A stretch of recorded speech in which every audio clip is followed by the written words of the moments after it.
और इस वक्त देहरादून से बड़ी खबर आ रही है, जहां कोरोना से जुड़ी बड़ी अपडेट है, जिसमें उत्तराखंड में मामले नहीं थम रहे और पिछले 24 घंटों में 7,749 नए कोरोना के मामले आए हैं।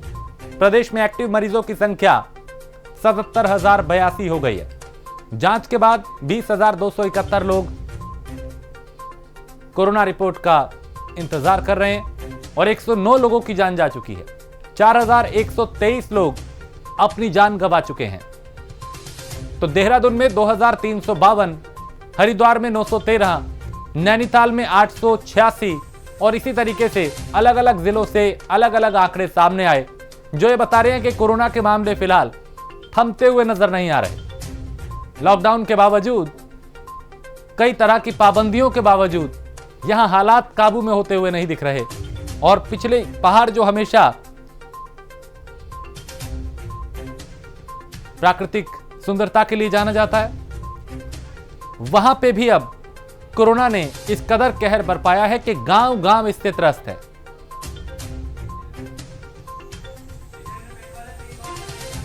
जितेंद्र हमारे संवाददाता इस पे ज्यादा जानकारी के साथ। जितेंद्र, कोरोना को लेकर क्या स्थिति बनी हुई है, चूंकि आंकड़े थमने का नाम नहीं ले रहे?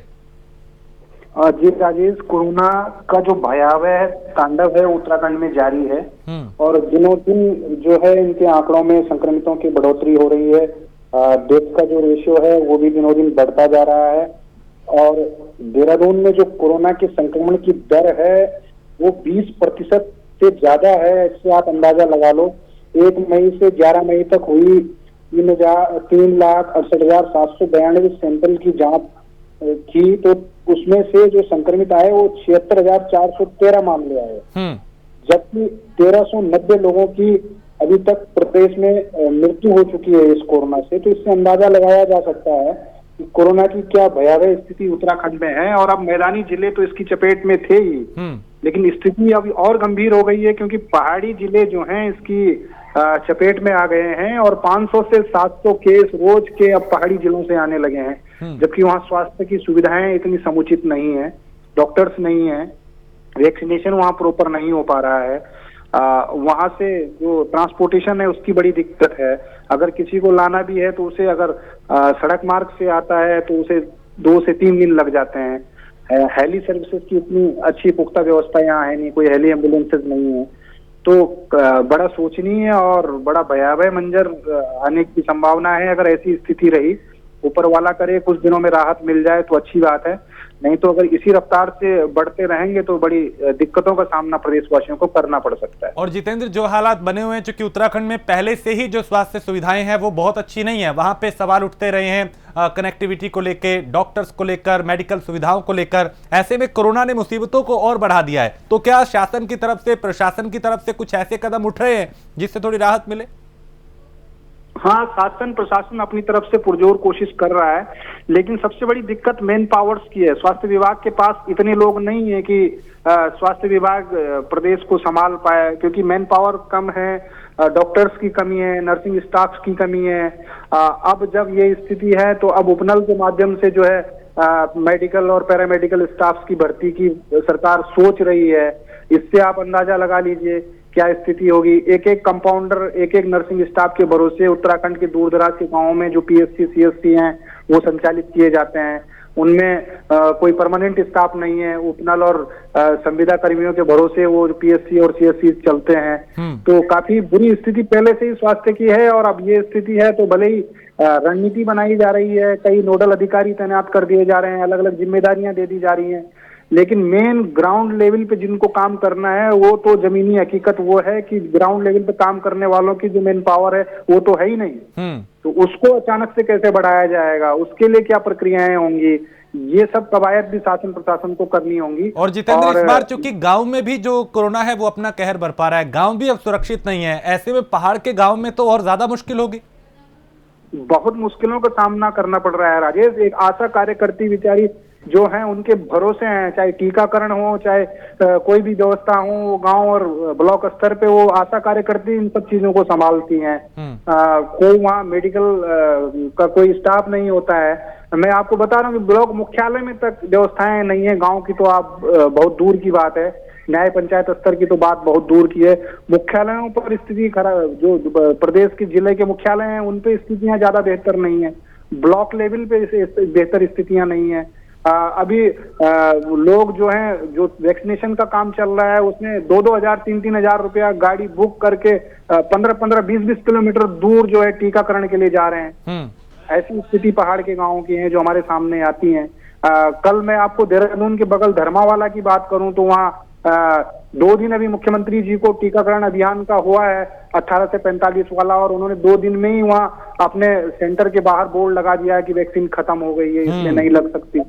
जब देहरादून की ये स्थिति है तो दूर दराज के गांवों की तो क्या गांवों की क्या स्थिति होगी इसे भी समझा जा सकता है। जितेंद्र, आप मेरे साथ बने रहें, कुछ और खबरों पे भी आपसे जानकारी लेंगे।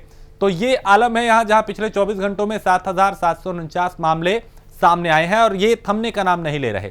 उधर देहरादून से खबर है जहां हाईकोर्ट के आदेश पर चयन और पदोन्नति का वेतनमान जो है वो मिला है और जिलों में सीईओ की तरफ से यह आदेश जारी किया गया है और चयन और पदोन्नति वेतनमान पर हाईकोर्ट के आदेश को सभी शिक्षकों पर लागू करे विभाग, ये कहा गया है। पूरा मामला हम जितेंद्र से समझते हैं। जितेंद्र, क्या कुछ इसमें कहा गया है, क्या मामला है? ये आयोग का शिक्षकों का जो मामला था, वो वेतन से संबंधित कुछ विसंगतियां थी, उनको लेकर ये काफी दिनों से मुखर थे और समय समय पर अपनी बातों को रखते हुए थे। तो उसी को लेकर कोर्ट ने एक टिप्पणी की है कि इसको समझा जाए, इसकी मॉनिटरिंग की जाए, इसको देखा जाए और तदोपरांत इस पे जो भी सरकार कोई सक्षम कोई क्रिया कार्य कर सकती है तो वो किया जाए। और इससे पहले क्या कुछ इसको लेके आवाज उठाई जा रही थी, मांग की जा रही थी, जो मामला हाईकोर्ट तक पहुंचा?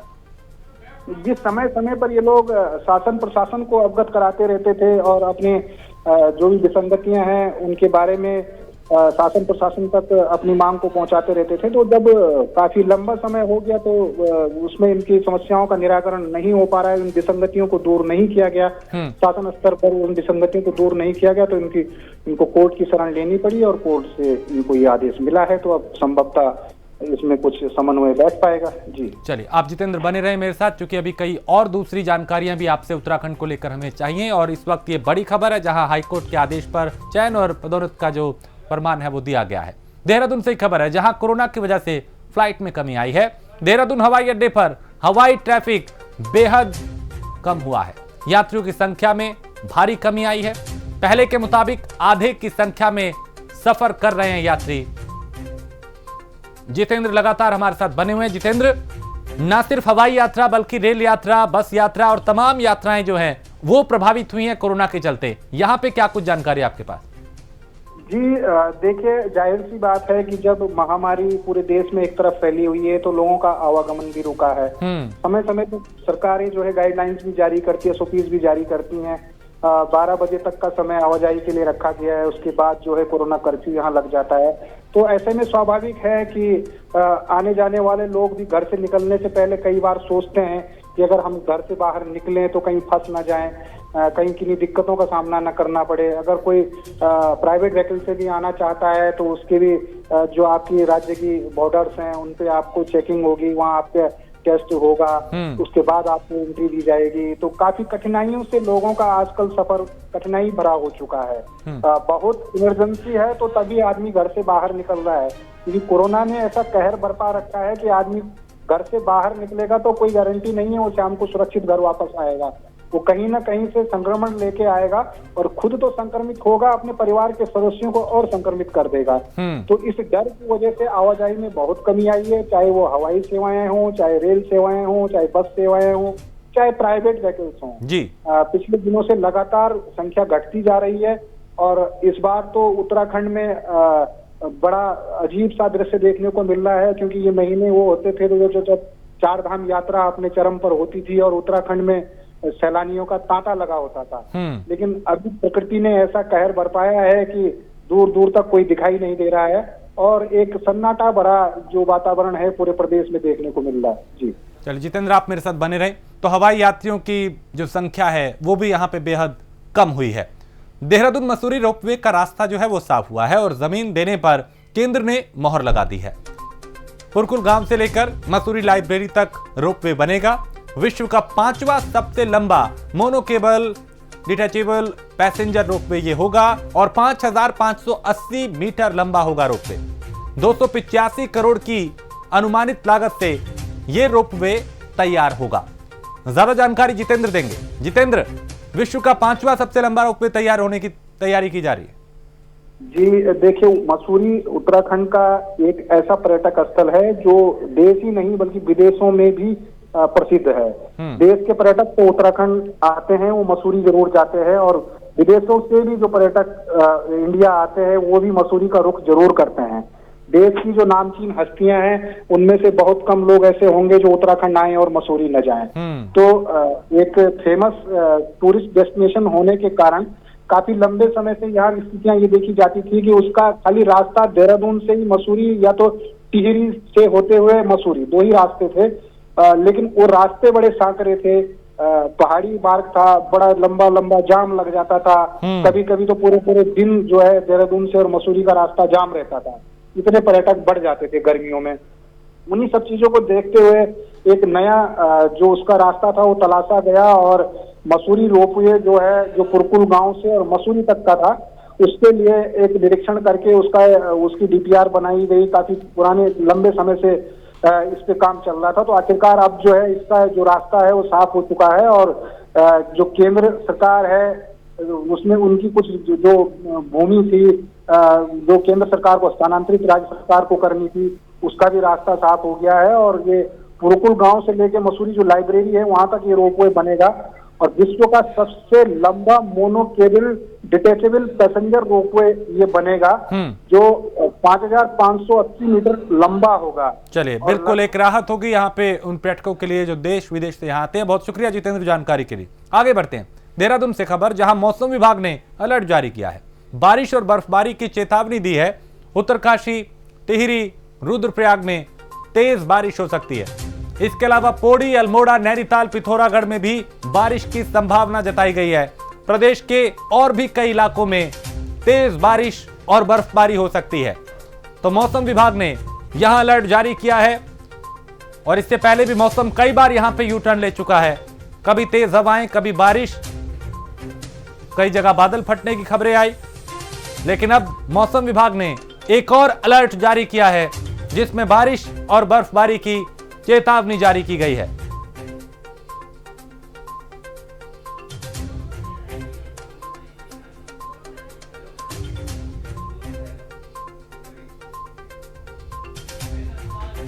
उपेंद्र हमारे संवाददाता इस पे ज्यादा जानकारी के साथ। उपेंद्र, क्या कुछ चेतावनी दी गई है मौसम को लेकर यहाँ पे? जी राजेश जी, मैं आपको बताना चाहूंगा, आज सुबह 10:30 बजे मोरी ब्लॉक, उत्तरकाशी के मोरी ब्लॉक में आकाशीय बिजली गिरने से 4-5 लोगों के झुलसने की खबर है।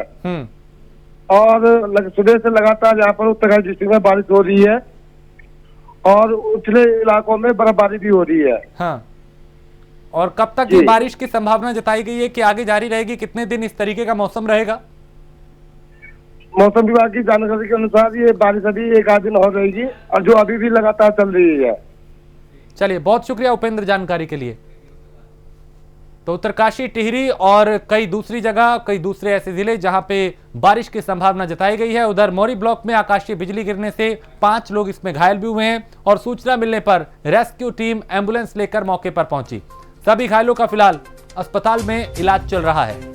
तो कहीं पे बादल फटने की घटना आई, कहीं पे आकाशीय बिजली गिरने से लोगों की जान आफत में आ गई, और कहीं तेज बारिश जो है वो मुसीबत बन सकती है। मौसम विभाग ने चूंकि बारिश को लेकर भी अलर्ट जारी किया है, और यहां पे कई जगह बारिश हो भी रही है, और यहां आकाशीय बिजली गिरने से 5 लोग उसकी चपेट में आ गए।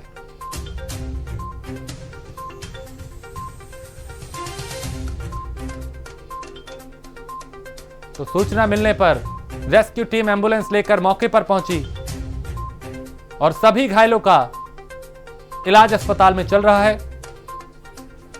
उत्तरकाशी मोरी ब्लॉक में आकाशीय बिजली गिरी है, जहां 5 लोग इसकी चपेट में आ गए, और घायलों को तुरंत नजदीकी अस्पताल में भर्ती कराया गया।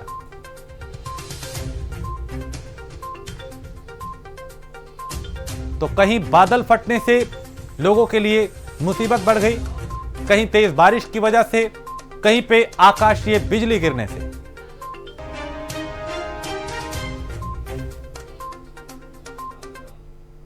और बीजेपी प्रदेश अध्यक्ष मदन कौशिक ने कहा, कोरोना के खिलाफ चल रही जंग में कांग्रेस नेता जिस तरह से बयानबाजी कर रहे हैं वो निंदनीय है।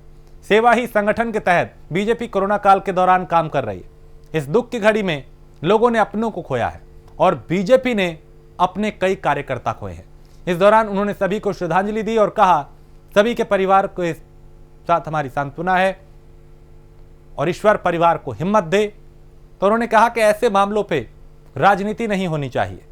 लोगों की जान जा रही है, कई बीजेपी कार्यकर्ताओं की जान गई, कई नेताओं की जान गई, और ऐसे में कांग्रेस ने जो बयानबाजी की उसकी निंदा करते हुए मदन कौशिक नजर आए।